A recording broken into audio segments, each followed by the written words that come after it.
So I think that there has been, if we think about the work of Erna Brodber, a major literary figure whose work critically and theoretically engages the disciplines of anthropology and sociology, there's always already been that dialogue, that interdisciplinarity in Caribbean studies. And I think as we move forward and we begin to think about cultural studies, I would like to envision a space for us to not need necessarily to choose between the two, having one or the other, but understanding that they emanate from a similar set of circumstances, historical, social, cultural, and otherwise, and have always, I think, been engaged in a dialogue, a dialectic that is transatlantic, and in many ways transdisciplinary.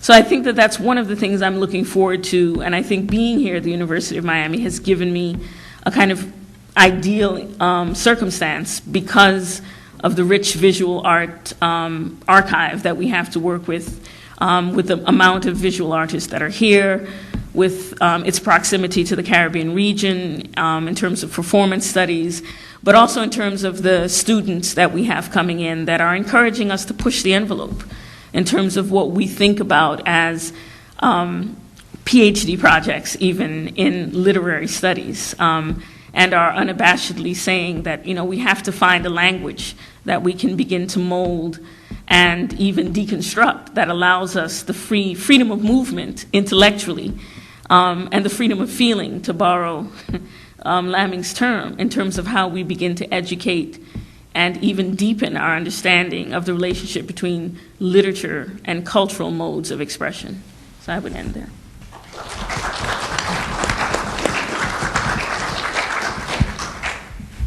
I have a somewhat ambivalent relation to institutions, so I take perhaps a slightly different turn, and I speak autobiographically. I'm going to tell you what I do when I deal with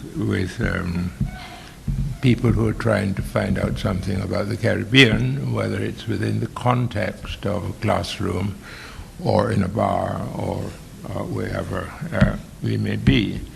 I think primarily of the Caribbean. What is it? When you use the term, what are you referring to? And I think of it without necessarily having it qualified by studies and so on. I just, how do you see the Caribbean? What is this thing called the Caribbean? And what I've come to see, because these are stages, I didn't start that way, what I've come to see is that for me, again, this is highly subjective, it's first of all a historical phenomenon, with the exception perhaps of the Mediterranean Sea. I don't think we've ever had in history any example of the Caribbean. It is not the product of evolution. It is not the product of a series of traditions and so on. It is almost uniquely and specifically a historical product. You have this extraordinary situation in which chapter 1, if you were thinking of chapters, begins with genocide. In fact, there is a book called Blood and Soil, very new, on the history of genocide. And the Caribbean is the second example of universal genocide. The first was Carthage. And what I mean is that Europe came into this geographical location which was very heavily populated. And within the first 50 years of Columbus's arrival, some 3 to 4 million people, according to Las Casas, there may have been more than that, in less than 50 years, that population was reduced to a matter of a couple of thousand in less than 50 years. And so we had then, and you, as I say, for 2,000-3,000 years, there were a variety of peoples that moved within this archipelago, up and down, without visas and so on. And then that disappeared. And we have this extraordinary situation then of then, as I mentioned before, all branches. Europe sets up a situation where this region was never started, never intended by the people who committed the genocide as any design for social living. It was not intended for social living. It was intended largely for production. You brought in a labor force because you killed off what was there, and you brought a labor force in from Africa, you brought a labor force in from Asia, they got located here. And this whole region was a site intended for production, not for social living, but for production. This is something quite unique. And so these peoples coming with their variety of languages at one stage, first that African labor and then that Indian labor, this is quite remarkable, of over a period have to work out that kind of interconnection among themselves, learn the landscape, how they're going to use nature and so on. What kinds of languages will they create since they can't follow the language of the master right through? So it's a kind of strange beginning, but everything that is happening here, you have then all branches of this human family concentrated here. It's therefore to me,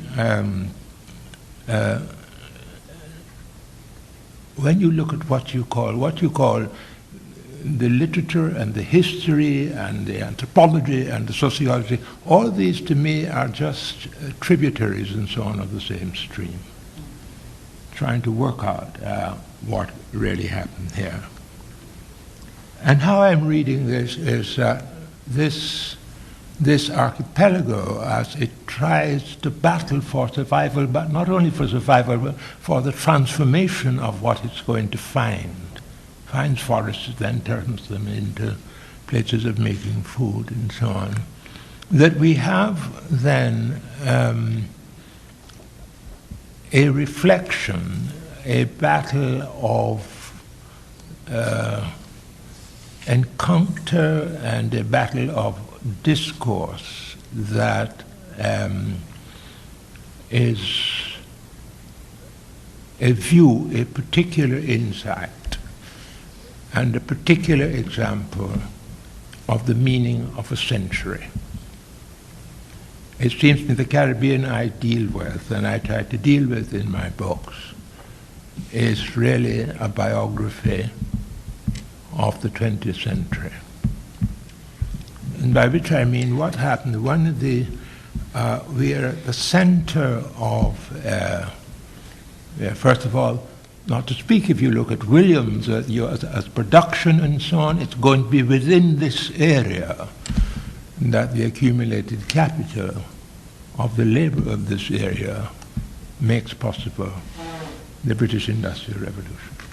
There's a sense in which this area then is the creator of what is going to be called the modern world. And this area then is essentially a reflection of the 20th century. It is at the center then of what I regard as the most fundamental movement of the 20th century. It's not for me the two events that are called the Great World War I and World War II, the Great World Wars and so on. I don't see them as any world wars. 1914 to 1918, 1939 to 1945 were civil wars. There were European civil wars. There were no world wars. If they came world wars, it is that at the turn of the 20th century, over 80% of the population of this planet lived under colonial subjugation. So you had 2 or 3 empires that controlled. There's an African proverb, when the elephant walks, the grass gets trampled. And this is what happened here. If France was at war with Germany, or France was at war with England, and so on, everything called empire belonging to France was at war, although those people in Africa or the Caribbean had nothing to do with the French or with the Germans. I was simply told that we are at war, and therefore you are at war. There was no logic in this, but I was automatically, they call them world war. There were 2 major European civil wars. And the second of those civil wars was the beginning. This is where we come in a central way. We know, meaning all of that world under subjugation, that is the beginning of the collapse of those empires. By the end of that, by 1945, the major empires have collapsed. And the period for me that is the most significant period of the 20th century is the period which we call the period of decolonization. And it is that period in which we are seeing the transformation of the world in terms of the relocation of power. And that period is still going on. That is the period that involves not only the Caribbean, but involves all Africa or Asia. What is fascinating about the Caribbean is at every major point of that decolonization, whether you're in Africa or Asia, some product of the Caribbean is directly involved in the organization of that movement. That we are essentially, as it were, the heart of that 20th century movement of decolonization. And we are unfinished. We are at that stage in which we are seeing that over, we are seeing the traumas that come then with what does it mean to be free of an oppressor without having worked out how are you going to organize and reorganize a society now with new imperatives, with new demands. It is therefore, to me, a society of the most extraordinary kind of creativity, the most extraordinary kind of possibilities, and a society whose present is really the beginning of its future, and whose future is now contained in its present. I want to finish by simply saying the novels that you mentioned, from Of Age and Innocence and so on, they're in a sense autobiographical novels, and they're really not 6 or 7 books, they're 1 book. They're really 6 or 7 chapters of the same book. It's the same book following the movement of a particular sensibility as it is shaped by the world that it finds itself in. Thank you.